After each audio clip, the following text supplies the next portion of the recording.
Bonjour tout le monde, analyse sur Ethereum face au Bitcoin en weekly. Donc, vous aviez déjà vu l'analyse. On va mettre notre canal de régression. Euh, on a aussi les lignes de tendance. Ça, généralement, un pattern comme ça casse à la hausse, OK? Fait qu'il faudrait pas être surpris d'avoir Ethereum vraiment faire un mouvement vraiment parabolique là, ou hors du commun en brisant ce canal-là ou ces lignes de tendance-là. Cependant, pour l'instant, ce qui prime, c'est de vraiment jouer le canal parce que historiquement, on joue dans le canal. Donc, tant qu'on ne casse pas le canal, il faut respecter le canal.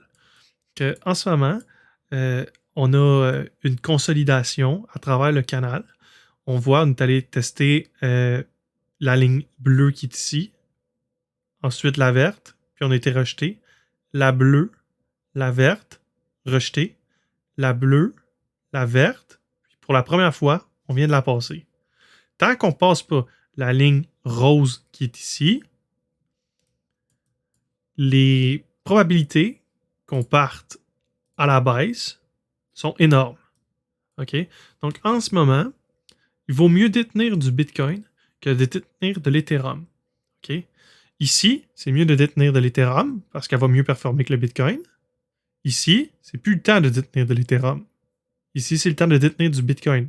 Parce que l'Ethereum va perdre la valeur face au Bitcoin. OK? Donc là, si on suit la logique, on suit la tendance, ici, ce n'est plus le temps de détenir de l'Ethereum, c'est le temps de détenir du Bitcoin. On devrait avoir un mouvement qui devrait ressembler à ça. Quand on va avoir ce mouvement-là, on va descendre. Il faut s'attendre à ce qu'on ait du support, qu'on retourne tester les niveaux. La bleue, la verte ou la rose.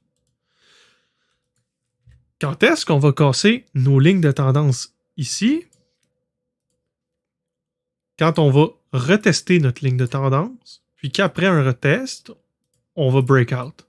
Tant qu'on n'a pas ça, il faut respecter le canal. OK?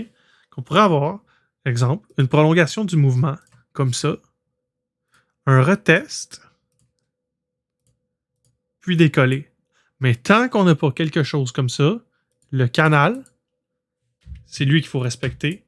C'est l'homme à abattre. OK? Tant qu'on n'a pas abattu l'homme, qui est le canal, il faut le respecter parce que c'est lui qui va nous faire mal, c'est lui qui va nous tuer. OK? C'est simple comme ça. Donc, ça fait pas mal le tour pour Ethereum. Si il devait avoir une correction sur le BTC, on va comprendre que en fait, la correction sur le BTC va traîner Ethereum à la baisse.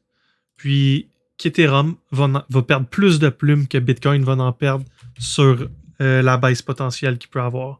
Donc, il faut rester à l'affût. En ce moment, tout ce que je vois, c'est qu'Ethereum va avoir mal, très mal face au Bitcoin. On parle d'une baisse possible de 32% face au Bitcoin. Donc, Ethereum devrait perdre à peu près 32% de sa valeur face à la valeur du Bitcoin. Donc, si vous avez de l'Ethereum, ça serait peut-être pas mauvais d'en vendre une partie pour du Bitcoin pour racheter avec 30% de plus que ce que vous avez vendu dans le bas du canal. Donc, ça va être tout pour aujourd'hui. C'était une petite analyse vite faite, mais il n'y a pas gros à dire. Là. C'est ce que c'est, puis c'est comme ça qu'il faut le jouer. Je vais vous souhaiter une bonne journée.